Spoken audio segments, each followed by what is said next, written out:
absolutely last, while you're only relatively last. Imagine yourself, say 1,000,000 years backwards from now, when the apes were the last. Imagine their state of affairs. They were the kings and rulers of all they observed. And they thought, they must have thought, that they are the superior beings on earth. And they are the best and perhaps the last, if they could think that much.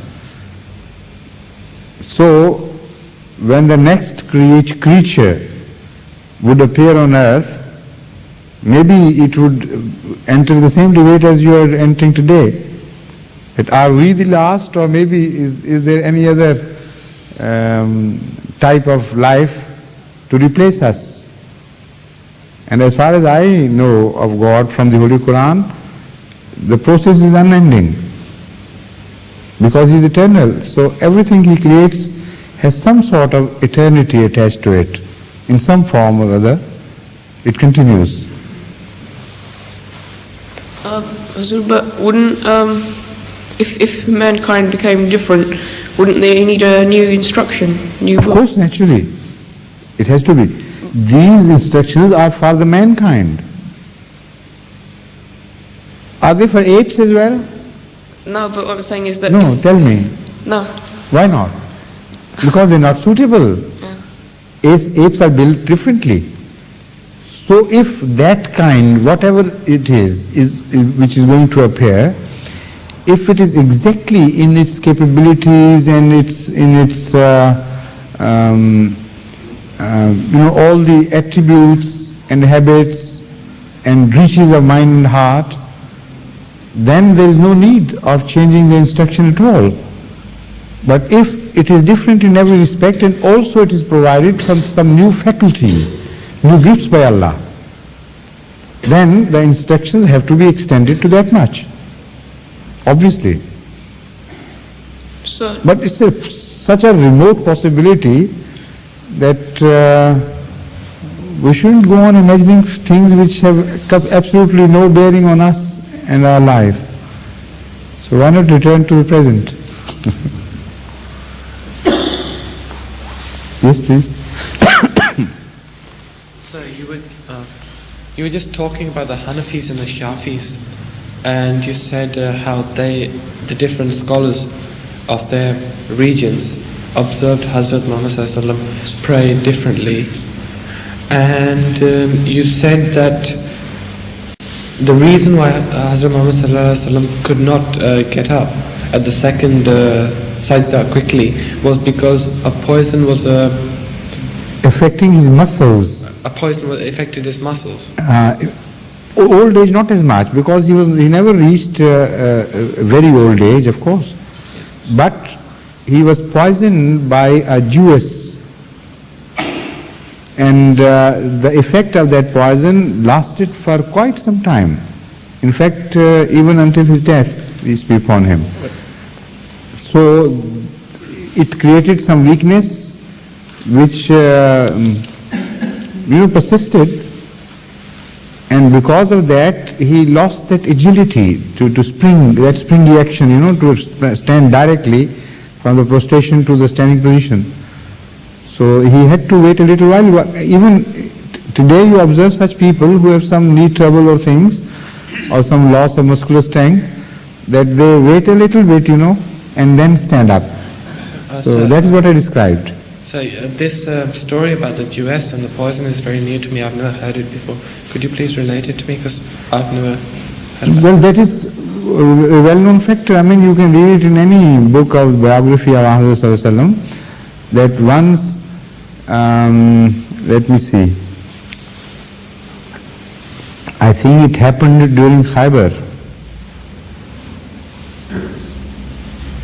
I think it happened during Khaybar. Yes. During the siege of Khaybar, after Khaybar was conquered, a Jewish woman whose husband or some other relative had been killed during that battle, she wanted to avenge herself, and she cooked something. She accepted Islam apparently, and cooked something as if she was cooking it with such devotion and love for Allah. It was sent to him, and he took a very little, just very little from that, just a bite, a mouthful or so. And immediately he felt that there was something wrong with it. So he discontinued, and later on it was discovered that the food was positively poisoned with a lethal poison. So she could not take the life of Muhammad because the protection to his life was promised by God, but that promise did affect him. And all the historians tell us, and the traditionists also tell us, that there was a visible change in his movements and physique and health after the poisoning. Yes, Liam? Huzur has just mentioned that evolution is non-ending process, and evolution is non-ending process, and as far as I know, that evolution brings a better thing in future when it's in this process. Well, God says better means relatively better. Yeah, relatively. Yes. But and the term relativity is wider than what you think. What is, when you conceive of better, you are forgetting God. In relation to God, the concept of betterness or being better changes completely. It acquires new dimensions.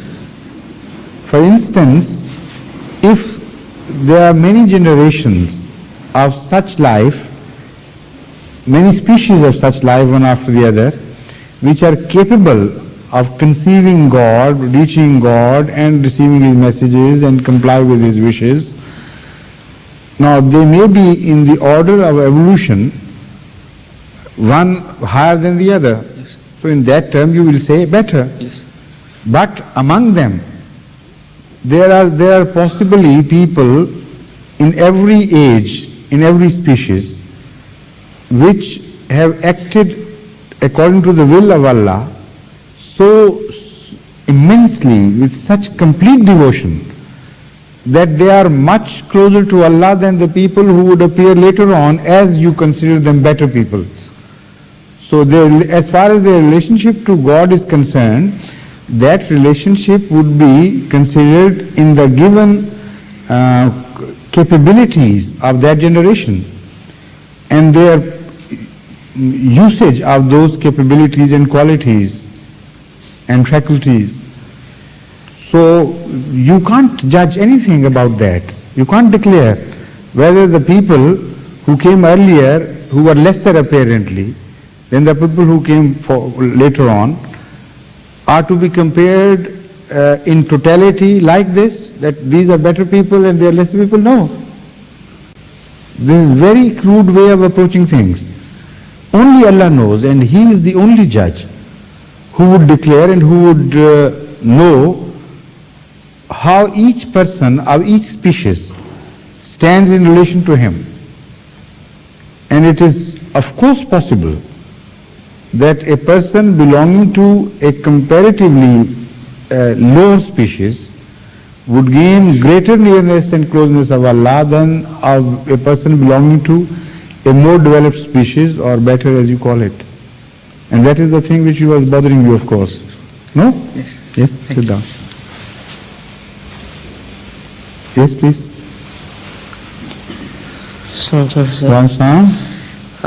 Is there any reason why a woman can Are you the brother of this little Sonori? No? I see you look alike.